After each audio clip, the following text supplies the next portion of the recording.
would have gone to the scrapyard. Like, it literally would have gone to the scrapyard. Nightmare. And I'm just going to show people this picture. Okay. Now, in this picture, that's Clark Gable right there, and off to his right is this really big crane with a kind of a swooping arm, but it was the only underslung camera crane ever made, and it was patented in the 1930s, and he won an Academy Award in the 1930s for technical achievement. Anyway, this crane, I remember it when I was a kid, and MGM sold them off, you know, even before the auction, the big auction, the one we all remember. But for many years, Roy Wagner kept talking about this crane and knew where it was. There was a guy that had bought it and drug it to Texas. And so for 30 years, I listened to this story, and maybe 15 years ago or so, maybe 20, I started talking with Roy to the guy that owned it. And this guy's name was Scotty Smith. And Scotty was kind of, in a way, a wannabe in Texas, in Houston, to be in the business. And he had started a crane rental business is all we can figure out. Because he was collecting cranes. And he had this, what's called the RO crane. And in my opinion, one of the most famous cranes in movie history. And certainly the most identifiable and recognizable. And worked on all the MGM musicals, you know, from Singing in the Rain on down. And it was now even when my mother first came to MGM, this crane was heavily in use. I mean, this was the crane. And so if you can imagine, she's like 18 years old. It's 1950, 49 and 50. And she comes to MGM Studios. And so she actually pauses, you know, to take a picture with this crane. I'll show you a quick little picture of her on the crane. So, and I'm doing this a little out of sequence just so you could see. So there she is sitting on the RO crane number 4 at 18 years old. And this is when they were doing Abbott, Abbott, Abbott, Abbott, Abbott in 2 weeks with love. What is she wearing there?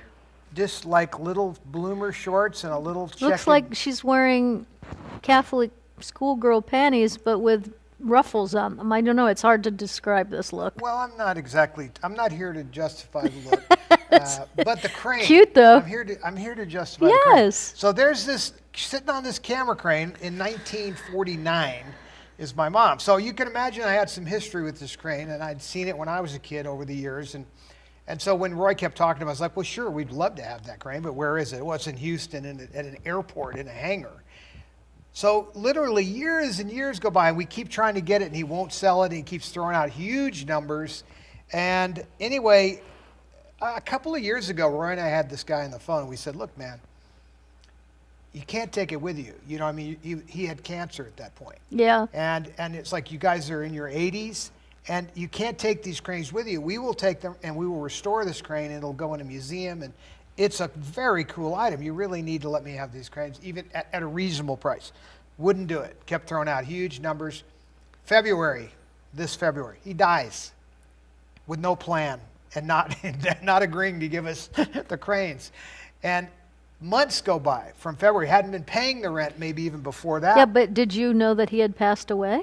I didn't know right away, obviously. Yeah. I wasn't on the call list. But we just started thinking about it again, and Roy started calling a guy, and we got in touch with his wife, Mary. So Mary Smith is awesome. She is like 89 years old and really fun and spry.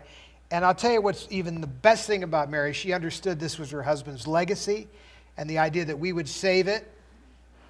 You know, they were going to sell it. The people that had the airport storage hangar where this was, it had a huge amount of money owed in back rent. They were going to take it and sell it, and they were very anxious for her to go into default. In fact, they had put the notice on the damn door, you know, because they were going to seize the stuff. I can't imagine how much it costs to store all this stuff. I mean, it's very expensive. For all these 30 years, he spent thousands and thousands and thousands and thousands, but there was thousands owed just to get this stuff out of Hawk so we could get to it. And so we were like, Mary, we can't pay for this because, you know, just to get it out and back here and the manpower and the trucking and all of this, it's going to be a logistical. Well, it was last minute. I mean, there was no getting to plan it. And they were going to sell it like a week from there. Oh, I know. It was gone. And it would have gone to the scrapyard. It literally would have gone to the scrapyard. Nightmare. This is exactly my mother's nightmare about so many things in life, where you wait and then it's too late and then it's gone and the history is gone forever. But now the history's not gone. So what we did is we put a little video together, Ryan did, and Roy had found a few of these film clips, so you're going to see some cool clips. I'll talk over them, and I'll try to explain it as we go. So we're going to jump into the clips. So starting with that black and white picture, off we go. So that's Clark Gable there, and you can see that ROK. Now here we are on MGM Musicals, and I think this might be like Anchors Away or something, but you can see that crane, how that camera is underneath, and it could go all the way to the floor. Now, this is cool. This is my mother's movie, 2 Weeks with Love, with Carlton Carpenter. And so this is like a behind-the-scenes video. There's the crane. Now, that's actually RKO crane number 2, but I don't want to be technical here. But there's my mom doing Abba Dabba. Now, so imagine that camera crane number 4 probably shot this scene, because that's why she's sitting on it. That's the time. And there it is today, sitting in the back here in Vegas. With flat tires. Look at that. Well, it's kind of an interesting situation. Let me go back to that picture just for a second. All right, you notice something about this special here? There are more than one crane on there. So we get there. Just so you know. The TV is idle. Yeah, the remote is right here. Just to say, okay. Oh, I'm not touching anything. You can imagine if I touch that, everything goes off, anyway, and oh so no. There's the crane in the storage container, how we found it, jammed in there with 5 cranes, by the way. So there are 5 cranes stuffed in this storage container, and they're not in great shape, as you can see. But there they are out, and on one trailer, it took 2 40-foot trailers to get this stuff out of there. So let me continue. So the other crane that was in there, there are 5 cranes total, but the 2 that we know of are really kind of cool is the RO crane, which is the MGM crane. There's the arm, and there's the arm in use. And you can imagine that this other crane you're about to see is the crane that was used on the 10 Commandments. Here we are dragging, which is on a little 4-wheel drive vehicle. And there's the second truck had to be brought in, and we found out there were 5 cranes. So as you can see, the stuff hadn't been touched or moved in literally 3 decades.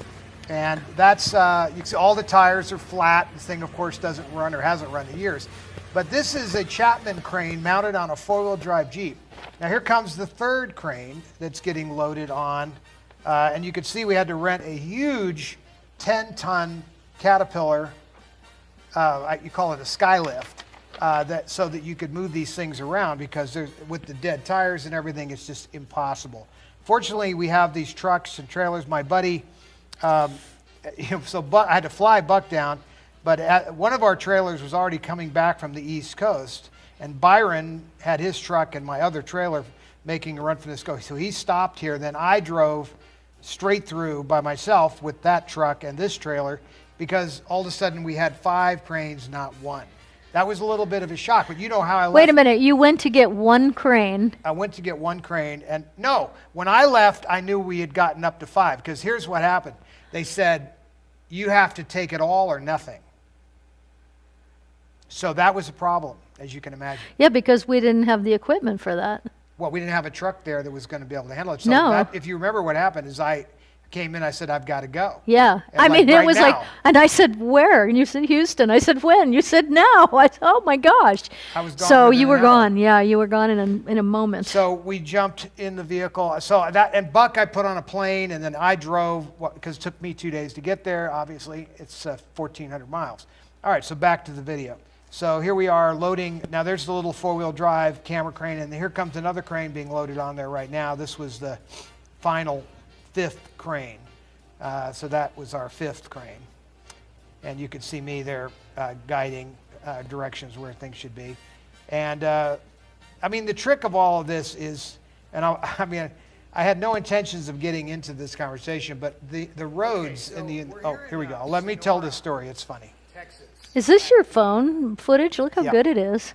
Sonora Tire Service. Because Byron keeps blowing out tires. And we've been through, how many, tell us what's that now? You've been through 3 blowouts. 3 blowouts, including the one we just pulled? Including the one you just pulled. So 3 blowouts along the way, and this carrying the most important camera crane ever, the RO He's got the RO camera crane that, of course, famously has my mom sitting on it, but I'm going to go over and show you. Right here. Yeah, you see that picture up there? It says RO Crane 4, and that is the one my mom is sitting on at 18 years old. So this is an important piece of equipment that we're going to restore. And but we got to get it back first because there seems to be technical problems with the damn tires. So you hear we've already changed. At this point, we've decided we're just changing all the tires. So there's. He's working on that right now. We're changing all the tires. That's the way you handle this, so we get our asses home. Right? Right. Correct.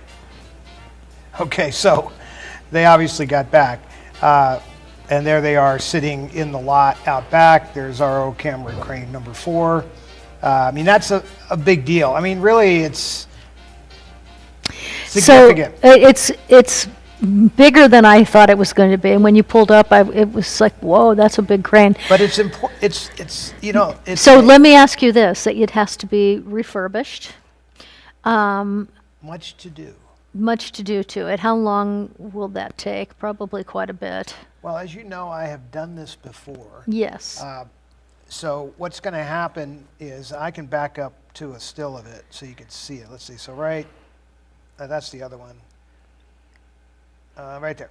So just look, I'll talk while we're looking at it. So there's the crane. Obviously, the whole crane has to be sandblasted. But, I mean, in terms of steps, you put tires on it because we can't even roll it around right now. So you get tires on it.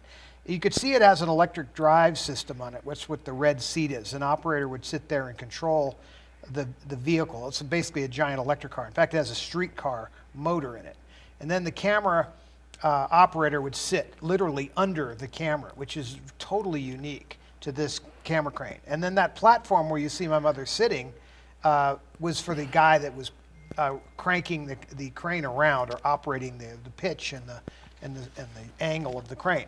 So having said that, I mean, so it's a lot involved, but it'll be sandblasted, repainted, restored to a usable condition again. And it should be. This is a museum. This is the holy grail of camera cranes. I had the camera crane that shot Citizen Kane, but it was not this. Never won an Academy Award. It's just kind of a cool crane that happened to work on Citizen Kane, which is great. And I restored it, and it got tired of moving it around for decades, and I had it at the hotel on display originally, but it took a lot to restore that. But this will be a little more complicated, but not really. And this is, of course, far more worthy and has a personal connection, which the other one did not, even though that RKO crane that I had could have worked on like Bundle of Joy, possibly. I didn't have any evidence of that. So anyway, these cranes have come home to roost, as they say. And there's the one, that's the most important one, and then he's got a pretty good picture of, there's the little, that's the little 10 Commandments crane. And that's going to be like a car. It'll get an automotive paint job on it.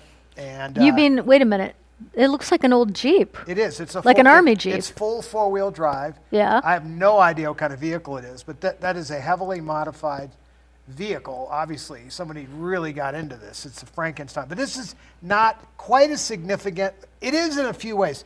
No, Chapman, who made that crane, never sold any cranes ever. He sold this crane. It was some kind of a prototype crane, and he sold that crane. It was the only one, apparently, that he sold, or so I am told. So there's some cool history with that. I don't know if it's as important, really, in many ways as the RO crane, but there you have it. So we're going to restore the MGM crane. That's a cool.